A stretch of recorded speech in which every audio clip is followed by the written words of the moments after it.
જય માતાજી મિત્રો, અમારા વિડીયોમાં આપ સૌનું હાર્દિક સ્વાગત છે। તો આજે આપણે વાત કરીએ અમદાવાદમાં પતિ પત્નીને ધંધામાં ખોટ આવતા તેની સાથે બનેલ ઘટના। અમદાવાદની ગુલાબી ઠંડીમાં હજુ સૂરજ પૂરો ઉગ્યો નહોતો, પણ પ્રીતિના રસોડામાં પિત્તળના વાસણોનો મધુર રણકાર શરૂ થઈ ગયો હતો। ગેસ પર ઉકળતી આદુ ફુદીનાની છાની સોડમ આખા ઘરમાં પ્રસરી રહી હતી। પ્રીતિના કાચની બંગડીઓનો થણગણાટ તેના નિત્યક્રમની સાક્ષી પૂરતો હતો। એટલામાં જ જયેશ રસોડાના ઉંબરે આવીને ઊભો રહ્યો। આંખોમાં ઊંઘના અવશેષો હતા, પણ મન કોઈ ગહન વિચારમાં હોય તેમ લાગતું હતું। તેણે પરંપરાગત રીતે કોઈ અભિવાદન ન કર્યું, પણ હવામાં પ્રસરેલી સુગંધને માણીને પૂછ્યું, આજે આદુ અને લીલી છા જરા વધુ નાખી છે? પ્રીતિએ સ્ટીલના કપમાં ગરમાગરમ છા ગાળતા સ્મિત સાથે કહ્યું, તમારે આજે બહુ મોટી મીટિંગ છે ને, એટલે મગજને તાજગી મળે એ માટે ખાસ બનાવી છે।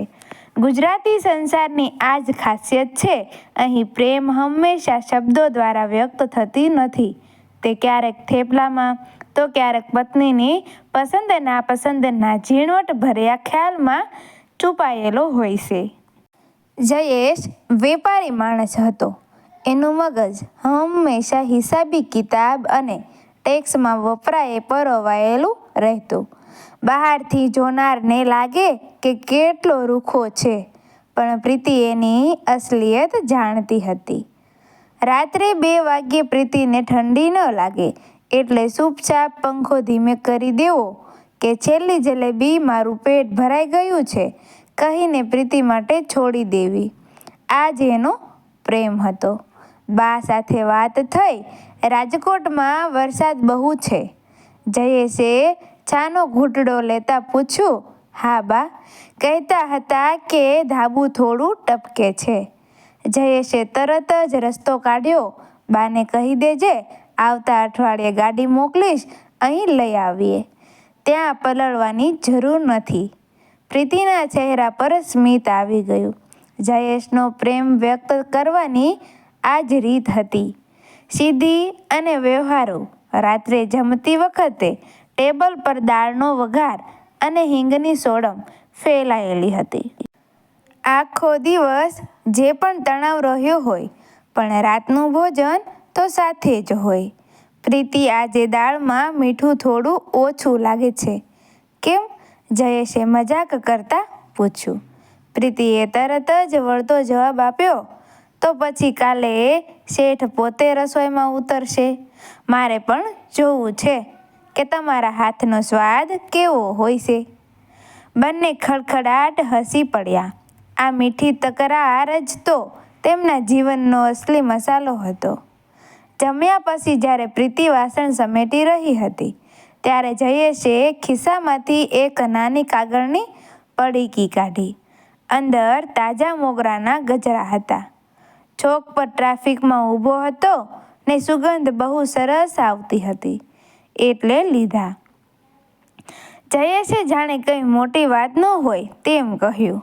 પ્રીતિએ મોગરો માથામાં નાખ્યો અને આખું ઘર મહેકી ઉઠ્યું, પરંતુ જયેશના ચહેરા પર એક અજીબ ગંભીરતા હતી। તે રાત્રે હિંચકા પર બેઠા બેઠા જયેશ લાંબા સમય સુધી આકાશ તરફ જોતો રહ્યો। પ્રીતિ સમજી ગઈ કે કંઈક અજુગતું છે। જયેશ, મીટિંગમાં કંઈ થયું છે? તમે આજે ખોવાયેલા લાગો છો? પ્રીતિએ ધીમેકથી તેમનો હાથ પકડ્યો। જયેશે એક ઊંડો શ્વાસ લીધો અને ધ્રુજતા અવાજે કહ્યું, પ્રીતિ, ધંધામાં મોટું નુકસાન થયું છે। મેં જે નવો પ્રોજેક્ટ શરૂ કર્યો હતો એ અટકી ગયો છે। કદાચ આપણે આ મોટું ઘર અને ગાડી બધું જ જતું કરવું પડે। એક ક્ષણ માટે સન્નાટો છવાઈ ગયો। જે પ્રીતિ હંમેશા હસતી રહેતી હતી, તેની આંખોમાં જળજળિયા આવી ગયા, પણ એ આંસુ હારના નહોતા। તેણે જયેશનો હાથ વધુ જોરથી પકડ્યો। તમે તો ગભરાઈ ગયા છો? અરે, આપણે જ્યારે લગ્ન કરીને આ શહેરમાં આવ્યા હતા ત્યારે આપણી પાસે શું હતું? એક નાની ખોલ, થોડાક રોકડા અને એક સાયકલ જ ને. એમાંથી જો આપણે એટલું ઊભું કરી શકતા હોઈએ તો ફરીથી શૂન્યમાંથી સર્જન કરવાની તાકાત પણ આપણામાં છે. પ્રીતિ આગળ બોલી, જયેશ, ગુજરાતી માણસ લક્ષ્મીથી નહીં પણ એના મનોબળથી ઓળખાય છે. જ્યાં સુધી આપણે સાથે છીએ ત્યાં સુધી કોઈ નુકસાન આપણને તોડી નહીં શકે. કાલથી હું પણ મારું ઘરેથી કપડાં વેચવાનું કામ ફરી શરૂ કરીશ. આપણે બંને મળીને આ ગાડી પાટા પર લાવી દઈશું. જયેશની આંખોમાં આશ્ચર્ય અને ગર્વ હતો. જે પત્નીને તે માત્ર ઘરની લક્ષ્મી ગણતો હતો તે આજે તેની સૌથી મોટી શક્તિ બનીને ઊભી હતી. તેની ચિંતાનો બોજ અડધો થઈ ગયો. તે રાત્રે કોઈ વૈભવી ભોજન કે એસીની ઠંડક મહત્વની નહોતી. મોગરાની સુગંધ હજુ પણ હવામાં હતી, પણ હવે એ સુગંધમાં એક નવો આત્મવિશ્વાસ હતો. જયેશે મૃદુ અવાજે કહ્યું, મને લાગતું હતું કે હું તને સુખ નથી આપી શક્યો, પણ આજે સમજાયું કે તારો સાથ જ મારું સૌથી મોટું સુખ છે. પ્રીતિએ હસીને કહ્યું, ચલો હવે બહુ લાગણીશીલ ન થાઓ. કાલે સવારે વહેલા ઉઠી અને નવેસરથી શરૂઆત કરવાની છે. અને હા, કાલે ચામાં આદું થોડું વધારે નાખીશ. લડવા માટે તાકાત તો જોઈશે ને.